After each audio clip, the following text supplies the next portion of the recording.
Hello friends, welcome to Kalyani சுலகம். இன்றைக்கி இந்த வீடியோவில் ரொம்பவே ஆரோக்கியமான முருங்கைக்கீரை கூட்டு தான் செஞ்சு காமிக்க போகிறேன்.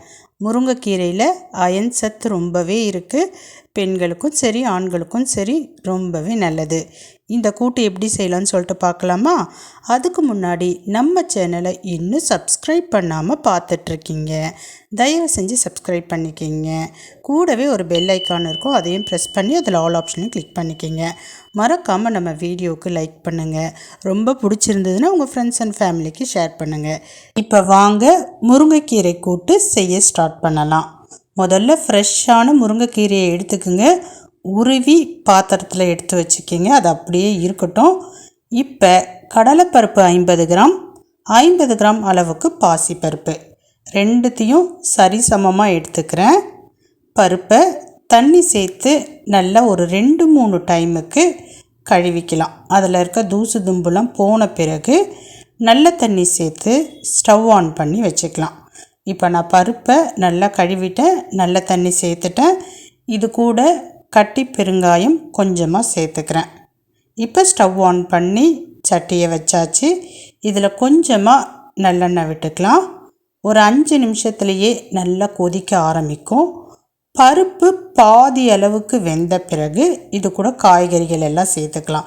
பருப்பு ரொம்ப குழைய இருக்கக்கூடாது. இது கூட்டு 3/4 பதத்துக்கு பருப்புகள் வெந்திருந்தால் போதும். அதனால் பாதி பதத்துக்கு மேலே வெந்த பிறகு நம்ம காய்கறிகள் சேர்த்துக்கலாம். வெங்காயம், தக்காளி, பச்சை மிளகாய், பூண்டு இது எல்லாமே சேர்த்துக்கலாம். இப்போ கடைசியாக நான் தக்காளி சேர்த்துக்கிட்டு இருக்கேன். இப்போ எல்லாத்தையும் நல்லா மிக்ஸ் பண்ணிக்கலாம். அதுக்கு முன்னாடி சிட்டிகை அளவுக்கு மஞ்சள்தூள் சேர்த்துக்கலாம். காரத்துக்கு பச்சை மிளகாவையும் சேர்த்துருக்கோம், குழம்பு மிளகாய் தூளையும் சேர்க்குறோம். குழம்பு மிளகாய்த்தூள் அவங்கவுங்க காரத்துக்கு ஏற்ற மாதிரி சேர்த்துக்குங்க. இப்போ எல்லாத்தையும் நல்லா மிக்ஸ் பண்ணிக்கலாம்.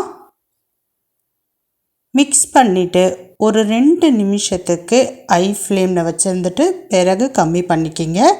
இப்படி பண்ணுறப்ப மிளகாய்த்தூளுடைய பச்சை வாசனை போயிடும், பருப்பும் நல்லா வெந்திருக்கும். பாருங்கள், பருப்பு நல்லா வெந்துருச்சு, காய்கறிகளும் இப்போ வெந்திருக்கும்.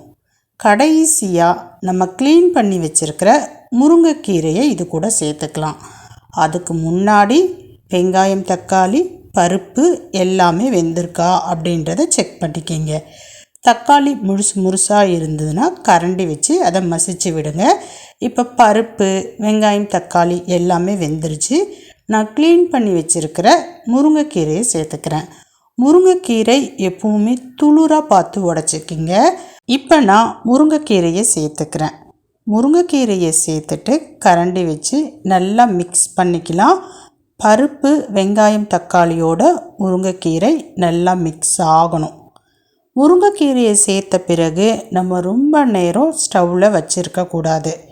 அதிகபட்சமாக இது வேகிறதுக்கு 3 நிமிஷத்துலேருந்து 5 நிமிஷம்தான் தேவைப்படும்.